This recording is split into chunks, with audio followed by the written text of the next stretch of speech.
Hey, what's up? Hello everyone, welcome into Fantasy Filmball, the show where we turn movies into sports and sports into something we don't talk about here. My name is Matt. My name is Dyl. Today, we get to talk about one of the most anticipated trailers for this year. That is Dune Part 2. First reactions, Matt. This thing starts off, how do you feel? I would say that Dune Part 1, I am a big fan of. It took me 3 watches of that film to really call myself a big fan of it. I first saw it at TIFF, and I was disappointed. I thought it was good, not great. I saw it again in theaters later, and I liked it more. And then I saw it again on my TV, and I finally loved the film. I am a huge Denis Villeneuve fan. I am always anticipating whatever he does next, and this is sure to be one of the biggest movies of the year. I guess I was kind of similar to you with the first Dune. The first time I saw it on opening night, I was a little bit let down, but maybe not so by the movie, just the surrounding I was in.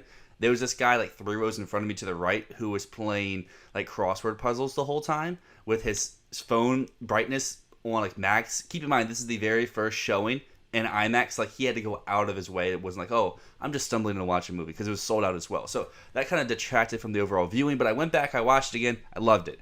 I really like how the first movie isn't rushing through stuff. It takes its time. It ends in a, questionable spot, some could say, but like, it sets up what's coming next. And this trailer here, I think, really delivers on, hey, part 2, it's going to be a little bit bigger. We had action sequences. We had arguably bigger set pieces. We had Paul riding a sandworm. We had all the stuff that we really wanted to see in the first one that we're getting here in part 2.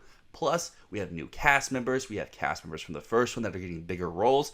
And of course, we have Timothée Chalamet back as what I would say maybe my favorite role I've seen him in so far as Paul in the Dune movies. My reaction to the trailer, I think I'm maybe a little bit less warm towards this. I wasn't as impressed by this trailer as I was for the trailer for the first one.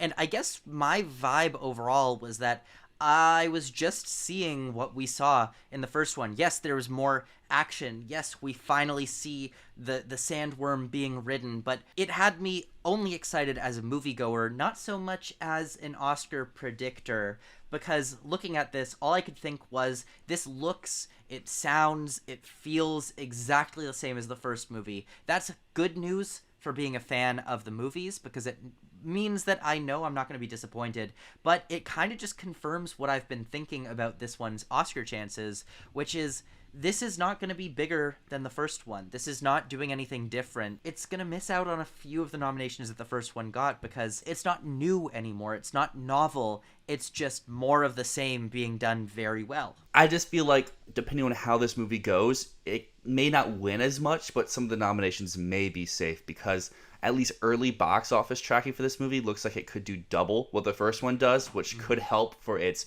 awareness, and some people be like, okay, yeah, maybe this is better than the first, even though I don't think box office is a great track for a movie's quality. However, I don't know. I definitely can see the angle for this losing more and maybe getting nominated less, but I could also see the angle for this maybe picking up a few different wins, but also still losing out on some of those the first time, because it's not like 2021 where there's not many blockbusters. We have a lot this year, so some of those more blockbuster type categories could be spread more around instead of Dune winning, what was it, 6 or 7 awards? Yeah, it won 6 awards, and I do think that it's going to win a few, but I don't think it's going to win the whole shebang, the whole 6, because as we saw in this trailer, let's talk cinematography, let's talk visuals.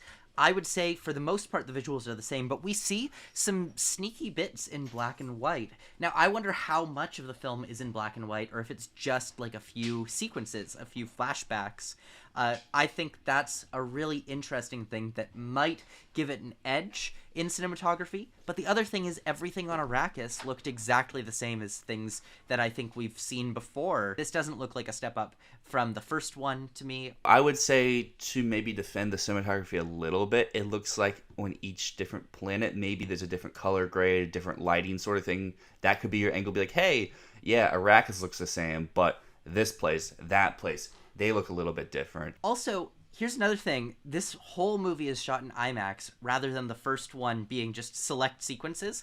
This entire movie is going to be in the IMAX format, which I know I'm really excited. It's going to look glorious on a big screen no matter what, and it's going to sound glorious. That's one thing I got from this trailer, is that the sound is just as big, just as booming, maybe even more booming than the first one. Now, the music sounded exactly the same as the first one. It didn't sound like there was anything new there. But, oh my god, the sound effects are just glorious. And so that's got me feeling very hopeful for the sound, the editing win.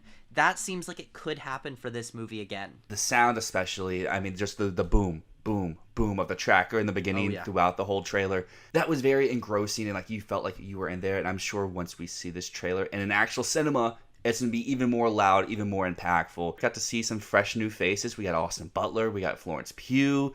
We didn't get Christopher Walken, which I'm really excited to see what he's going to look like in this sequel. I forgot that he was in it. I totally forgot. And then I saw him on the poster and I went, wait, what? Christopher Walken? I think I heard this is his first like Hollywood movie since like 2015, something like that. 2014. So it's even longer. Yeah, Jersey Boys. Something we haven't talked about yet is the adapted screenplay here. Now, the first film was written by Eric Roth, who is one of the most well-respected screenwriters in Hollywood. He has written everything from Forrest Gump all the way to this year, Killers of the Flower Moon. He's not writing Dune Part 2. He's off the script. The script is written by Denis Villeneuve and John Spates. How are you feeling with Eric Roth off of Dune Part 2? Are you still feeling optimistic about the screenplay? I am. I think the voting angle for Dune and screenplay is the unadaptableness and bring it to the screen. So as long as people like the movie, I feel like the screenplay will be in that 4, 5, 6 range where either it's the first one out or it's when the last one ends, just like in 2021 where I would say it was probably number 4, maybe number 3 in adapted screenplay, with Drive My Car either 3 or 4, and then Lost Daughter at number 5. I don't think I'm worried for the Dune screenplay on this, despite the fact that Eric Roth is off of it, because Denis Villeneuve is still on board. The vision of this film is in safe hands. And also, I'm just going to say, the second half of the book seems less writer-y than the first half. The first half is about establishing the world. The second half is about living in that world. But overall, I can't wait for Dune Part 2 to come out. We got to wait all the way until November this time, though. It's even further away than the first one was. I am so excited for this movie. I might sound a little bit negative because I'm just trying to justify my less optimistic stance on the film for the Oscars. I'm sure we'll be talking Dune Part 2 all the way up into its November 3rd release. But until next time, my name is Dyl.